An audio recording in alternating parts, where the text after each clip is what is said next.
A hero is not forged in victory, but in firmament. He rises after his first fall. The Viking Boy Chronicle. To every soul that carried a scar, hid a dream, and faced the world despite the fear. This book is for you. From My Life, Part 1. A story that teaches us not only to tell, but also to listen and understand. I was not born into a story of glory, nor into a lineage of kings or warriors sung by My life began long before my first breath inside the quiet struggles of two people who never knew softness, yet still hoped to build something gentler than the world they lived in.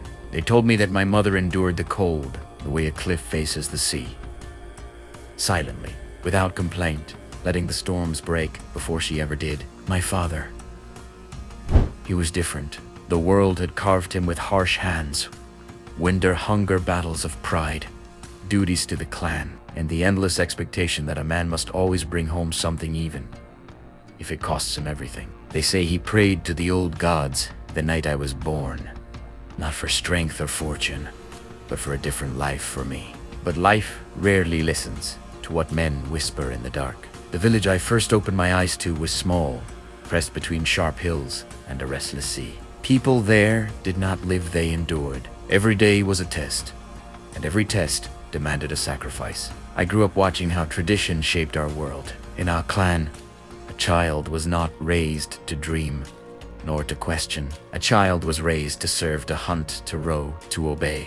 Family did not guide you, they forged you in the cold and expected you to come out iron. But even before I understood words, they say I had a look in my eyes. My father feared. I was curious, and curiosity in the North is a dangerous thing. At the end of this chapter of my life, I've learned something the hard way. Some destinies begin long before the person who must carry them. My childhood within the village was an intimate, tiny world filled with unbridled expectations. I was the youngest member of our group, who were trained to hunt and adapt to life in the wild. While not the most physical or resilient of the group, one possessed the quick thinking and slow acceptance habits that everyone else readily adopted without question. The tradition dictated that I was old enough to join in our adventures. To the elders, it was merely a formality. So, on a chilly morning, still damp from morning dew and smothered in pine needles, we ventured into the dense forest for our first real test of our skills. The other boys walked with pride, devising the elaborate feats they would accomplish. I mustered doubt, wondering, analyzing potential dangers lurking behind every tree. The forest seemed to mock us. It met us with a passive, observing gaze. We pursued a wounded elk. It was the largest prey we had ever encountered. The other boys raced after it, displaying their competitive pride. Primera, hesitated. There was something disturbing, yet hesitation was prohibited. A Viking must act without thinking twice, only reacting with force when no other option exists. So, he fought. The elk unleashed a sudden, powerful surge of movement before I could raise my spear. Its mighty antlers smashed into my side, sending the world spiraling around me. My breath escaped my body as a wave of pain enveloped me. My companions reacted with panicked fear. Some sprinted away. Others frozen in their spots. The painful sensation of my blood stained the snow beneath me was overwhelming.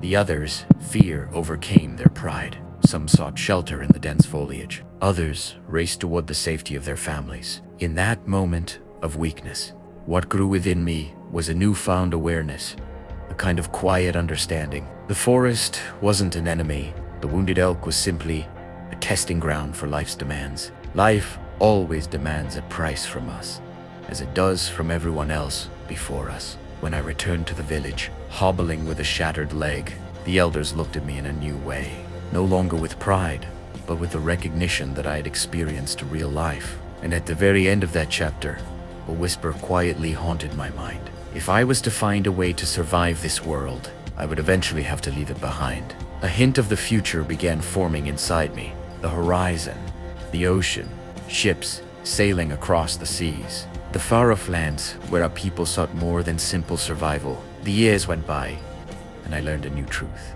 Strength isn't what we teach our children. Strength is about survival. Strength is embracing death when it has already taken hold of you. With the passage of time, I came to understand that life is constantly asking for a price from each one of us. When that price is paid, the world moves on, and perhaps a new chapter begins. To be continued. The next chapter is coming.